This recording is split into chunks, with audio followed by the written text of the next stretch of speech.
31 दिसंबर को 7वां वेतन आयोग खत्म होने जा रहा है, यानी कि 1 जनवरी से नया वेतन आयोग यानी 8th पे कमीशन शुरू हो जाएगा। केंद्रीय कर्मचारियों और पेंशनर्स को काफी फायदा होने वाला है, लेकिन ये फायदा कब मिलेगा, इसको लेकर असमंजस में सारे के सारे कर्मचारी हैं। नमस्कार, आप देख रहे हैं इंडिया न्यूज। मेरा नाम है आरती अग्रवाल। जी हाँ दोस्तों, 7वां वेतन आयोग आधिकारिक तौर पर 31 दिसंबर 2025 को खत्म होने जा रहा है। माना अगर ये जाए कि 1 जनवरी 2026 से 8वां वेतन आयोग लागू होना चाहिए, लेकिन अभी तक इसकी कोई आधिकारिक कॉल नहीं है कि कब ये वेतन आयोग लागू होगा। लेकिन कुछ खबरें ऐसी निकल कर आ रही हैं जिसमें ये कहा जा रहा है कि आने वाले 18 महीनों के भीतर ये 8वां वेतन आयोग लागू हो सकता है। और सबसे महत्वपूर्ण बात ये कि केंद्रीय कर्मचारी और जो पेंशनर हैं उनको काफी ज्यादा फायदा होने वाला है। कुछ लोगों के सवाल ये भी थे, कुछ लोग असमंजस में इस बात को लेकर भी थे कि आखिरकार स्टेट गवर्नमेंट के जो कर्मचारी हैं, क्या उन्हें भी 8वें वेतन आयोग का फायदा मिलेगा। तो इस पर निष्कर्ष ये निकल कर आता है कि हाँ, स्टेट कर्मचारियों को भी फायदा मिल सकता है, लेकिन अगर उस स्टेट की गवर्नमेंट एक रूल आगे लागू करती है, तो वो खुद इसको आगे के लिए भेजती है, तो ये भी हो सकता है कि 8वां वेतन आयोग स्टेट गवर्नमेंट कर्मचारियों के लिए भी फायदेमंद साबित हो सकता है। लेकिन फिलहाल के वक्त में 8वां वेतन आयोग केंद्रीय कर्मचारी और केंद्रीय पेंशनर जो है उनके लिए ही है। और इसके साथ मैं आपको बता दूं दोस्तों, जब छठा वेतन आयोग लागू हुआ था, छठे वेतन आयोग में कम से कम 40% का इजाफा हुआ था, और वहीं 7वें वेतन आयोग में भी 23 से 25% का इजाफा हुआ था, और फिटमेंट फैक्टर 2.57 था। माना यह जा रहा है कि 8वें वेतन आयोग में फिटमेंट फैक्टर 2.3 से 3 के बीच में रहने के आसार हैं। और इसके साथ साथ मर्जर, डीए और डीआर के मर्जर की बात सरकार क्लियर कर चुकी है कि इसको हाल फिलहाल में सम्मिलित नहीं किया जाएगा। सरकार का मानना यह है क्योंकि 8वें वेतन आयोग में पहले से ही काफी फैसिलिटीज केंद्रीय कर्मचारियों और पेंशनर को दी जा रही है, तो इसके लिए डीए और डीआर का मर्जर जरूरी नहीं है। ऑलरेडी बहुत सारे महत्वपूर्ण बेनिफिट्स केंद्रीय कर्मचारियों को मिलने वाले हैं। दूसरी बात कि आखिरकार 8वां वेतन आयोग यानी 8th पे कमीशन कब लागू होगी, इसको लेकर काफी ज्यादा सवाल सोशल मीडिया पर भी उठ रहे हैं, और हर कोई जानना चाहता है। केंद्रीय कर्मचारियों के बीच में खास तौर पर इस बात को लेकर चर्चा है कि आखिरकार 8th पे कमीशन कब से लागू होगा, क्योंकि अभी तक आधिकारिक तौर पे कोई डेट सामने निकल कर नहीं आई। लेकिन 31 दिसंबर 2025 को 7वां वेतन आयोग खत्म हो जाता है, तो लागू जो होगा 1 जनवरी से ही होना चाहिए, लेकिन इसके लिए आगे के 18 महीने लग सकते हैं।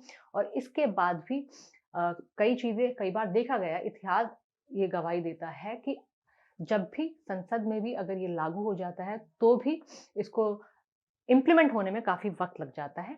और ये भी माना जा रहा है, विशेषज्ञों का मानना ये है कि 2026 और 27 के फाइनेंशियल ईयर में ही 8वां वेतन आयोग लागू होगा, और इसी ड्यूरेशन में, इसी टेन्यूर में जो एरियर है और जो बढ़कर आमदनी आने वाली है, वो इसी टेन्यूर के दौरान आएगी। यानी कि 1 जनवरी 2026 से आधिकारिक तौर पर 8वां वेतन आयोग लागू हो जाएगा, लेकिन उसके बाद जो 18 महीने की बात कही कही जा रही है, इसकी आधिकारिक पुष्टि होने के बाद, आधिकारिक कंक्लूजन मिलने के बाद ही 8वां वेतन आयोग फाइनेंशियल ईयर 2026 और 27 में लागू किया जाएगा। और जो बढ़ी हुई आमदनी, रकम और एरियर होगा, ये इस टेन्यूर के दौरान ही आएगा। इसके लिए केंद्रीय कर्मचारियों को फिलहाल और पेंशनर को फिलहाल सिर्फ धैर्य रखने की जरूरत है।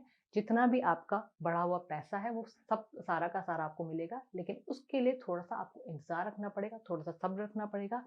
और एमओएस का मानना ये है, एमओएस पंकज चौधरी ने क्लियर भी किया था हाल ही में, पार्लियामेंट सेशन जो हुआ है उसमें उन्होंने ये बात साफ कर दी थी कि किस तरह 8वां वेतन आयोग फायदा पहुंचाने वाला है केंद्रीय कर्मचारियों और पेंशनर्स को, और ये पूरा का पूरा फायदा होगा। और ऑलरेडी अमाउंट बहुत ज्यादा है, इसलिए डीए और डीआर मर्जर की बात को खारिज किया गया था, लेकिन फायदा पूरा का पूरा पहुंचेगा।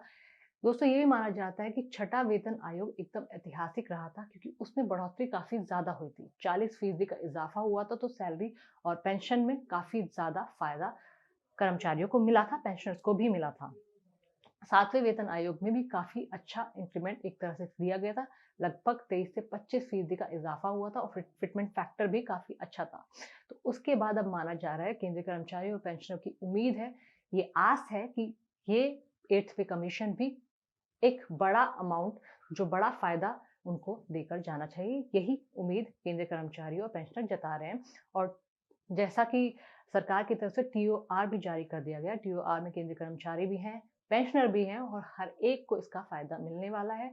और माना जा रहा है कि 8th पे कमीशन में 23 से 25% का इजाफा हो सकता है और फिटमेंट फैक्टर के भी 2.3 से 3 के बीच में रहने के आसार है। यानी कि जो अमाउंट का इजाफा होगा, जो अमाउंट इंक्रीमेंट होगा, वो काफी बड़ा होने वाला है। तो दोस्तों, केंद्रीय कर्मचारी और पेंशनर को फिलहाल थोड़ा धैर्य रखने की जरूरत है। अगर आपके घर में भी कोई सेंट्रल गवर्नमेंट एम्प्लॉय है या फिर कोई सेंट्रल पेंशनर है, तो उन्हें आप जरूर बताइएगा और ये काम की बात जरूर पहुंचाइएगा कि सिर्फ सब्र और पेशेंस रखने की जरूरत है। जल्द से जल्द इस आधिकारिक घोषणा हो जाएगी। आधिकारिक घोषणा होते ही जितना भी एरियर और बढ़ा हुआ अमाउंट है, सबके खाते में आ जाएगा। तो दोस्तों, नए साल से पहले ये काम की बात, 31 दिसंबर 2025 को खत्म होने जा रहा है 7वां पे कमीशन और उसके बाद 8वें पे कमीशन के लागू होने की पूरी तरह उम्मीद है। नमस्कार।